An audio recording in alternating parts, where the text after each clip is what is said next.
da ni ba amma ni na mutum maki kowace mace duk wani mace da nake da ita mara wallahi mun rabu da su kawai saboda ke kin san ke gimbiyan mace ce Allah ke kin san haba Kuma ina son ka Aisha.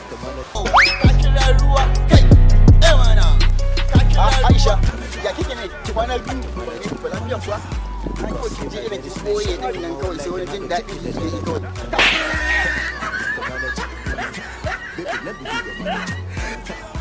domin kin haɗu ne kuma wallahi na ciki da daraja